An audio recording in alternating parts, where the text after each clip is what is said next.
Smacking, cracking, and watching. Follow me on Twitter. Subscribe. You know how I do it. Netflix has done it again with a new Netflix documentary. This one's called Madman, the Steve Madden story. You may know Steve Madden from looking down at your feet from time to time and saying, "Hey there, toes. I like those shoes." Guess what?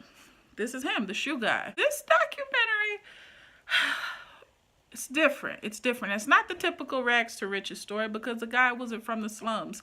He already had something, but he just made an empire out of it. You know, he was able to use his connections, his friends, his talent, his God-given ability, and he happened to have a lot of people around him who could get him in the game, and he was able to build those connections that would keep him in the fashion industry, and that's where he reigned successfully at, right? Undeniable talent, Mr. Steve Madden. Here we are. In the documentary, he clearly says it takes basically three things to be a successful person.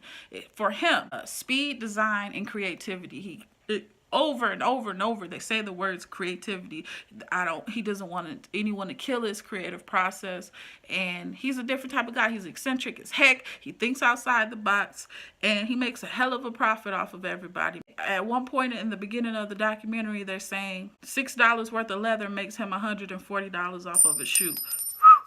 Man, the first shoe that got him pretty much out there that boosted his platform was the actual platform, a men's platform shoe. That's what the design was made for, a man. Interesting, right? They were showing basically this guy is passionate and he's like King Squirrel, Squirrel, like he's squirrel.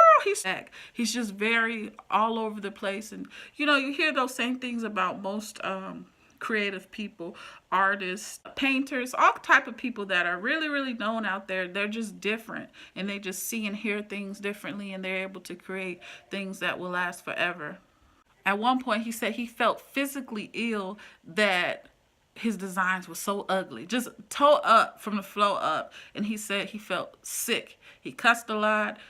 Went to jail. He was down with the Wolf of Wall Street. If you guys watch the Wolf of Wall Street with Jonah Hill and Leonardo DiCaprio, he was featured in there, that big scene where he basically motivated the troops to sell, sell, sell, and the whole reason why they all ended up kind of locked up.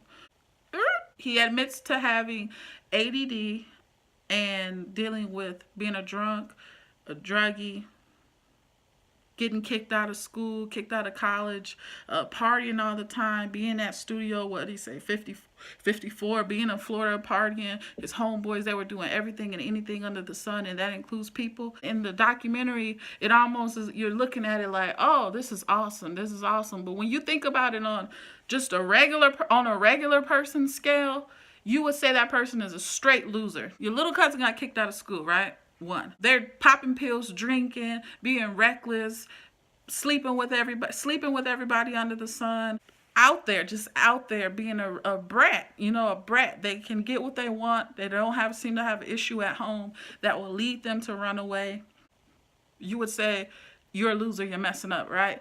Well, his case, they're just saying that's just the Steve Madden way. He also ends up going to jail, prison, fed time, and you would also say if someone around the way went to prison for those same charges, you would say this is a straight up convict, ex-con, loser.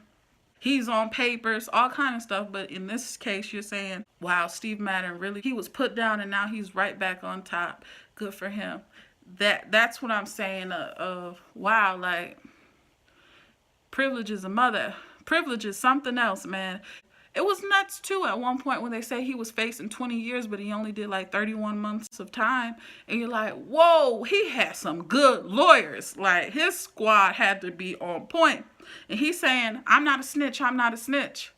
And I'm like, you ain't get them 20 years, okay? I don't know though, I don't know. Steve said when he grew up, he had a fear of being broke, and his father put in their heads that we could lose everything, What I loved about it was the ad campaign that they talked about, his shoe campaign, how they use these little city girl type, you know how Bratz dolls look, the little toys that your kids or little like 10-year-olds or what little girls play with. That's kind of how the shoes were marketed at one point.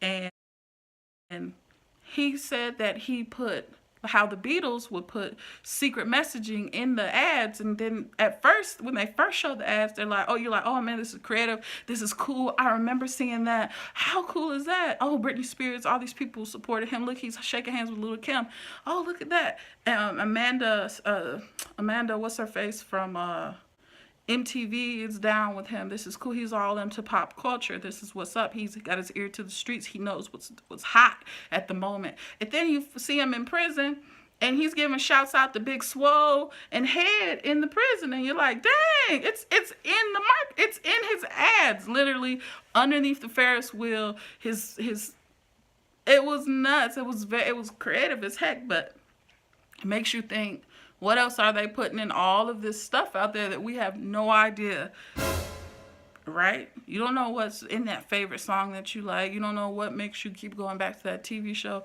I don't know. It was just very like eye-opening. Like when he was on his way to going to prison and the paparazzi was all around him, he's like, hey, fellas, calm down, you'll get your... He was very confident. For someone facing a dub 20 years, he was very confident.